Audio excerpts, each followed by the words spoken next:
Fa tafiditra ao anatin'ny fanamariana ny fahadimy taona ny sin'ny Neter Madagasikara ilay lalao goavana izay azahoana fanomezana isan-karazany tamin'ny tendrony ity dia nisy ary ireo tsara vitana izay notolorana ny lokany rehefa avy nandray anjara tao anatin'ilay tombola.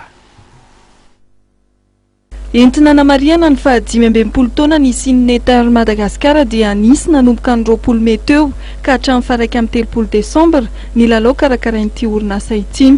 Ireo olona rehetra mpividy ny vokatra manomboka amin'ny 5,000 ariary amin'ny entana tsinjarain'ny Neter toy ny Marilan, Nivea, Diana sy ny sisa dia mahazo fanomezana eo ary afaka mandray anjara ihany koa amin'ny tombola izay karakarain'izy ireo.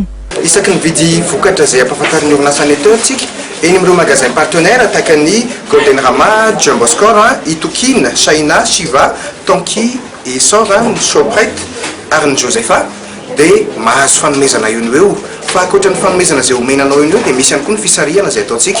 Ny fisariana voalohany dia amin'ny sabotsy fa 4 ny volana Jolay ho avy izao, ny fisariana faharoa dia amin'ny 17 ny volana Septambra ary ny fisariana fahatelo farany dia amin'ny 30 ny volana Desambra. Dia ny loka goavana izay ho zaraina amin'ny fotoan'ireo dia vacances ho an'olona roa makany Maurice mandritry ny 4 andro tout frais payé fa ankoatran'izay eo ihany koa ny moto marque Honda, eo ihany koa ny bon d'achat 5 millions d'ariary, 3 millions d'ariary ary 2 millions d'ariary. Dia ankasitrahana be dia be ireo partenaire izay niarina asa tamintsika satria tsy nisy izao lalao izao raha tsy teo ireo partenaire ireo. Anisan'izany ny Madoto, ny Continental Madagascar, eo ihany koa ny Attitude dia ireo mpiara-miasa rehetra ny Air Mauritius.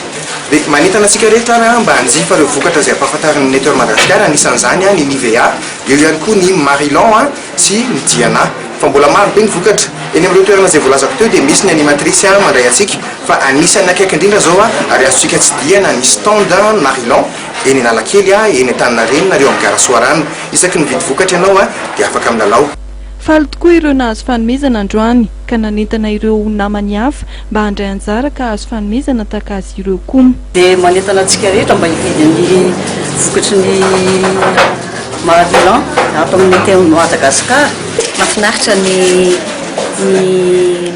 vokatra vokarin'ny Neter Madagasikara ny amin'ireo zavatra izay vidiko aloha izany dia hitako hoe tsara le bonbon, mentos, misy chewing gum ihany koa. Araka ny efa voalaza teo dia amin'ny faran'ny taona vao ho tapitra ny fanentanana ahazoana loka isan-karazany izay karakarain'ny Neter izay fivahinanana ny Maurice mandritra ny 4 andro ny loka goavana amin'izany.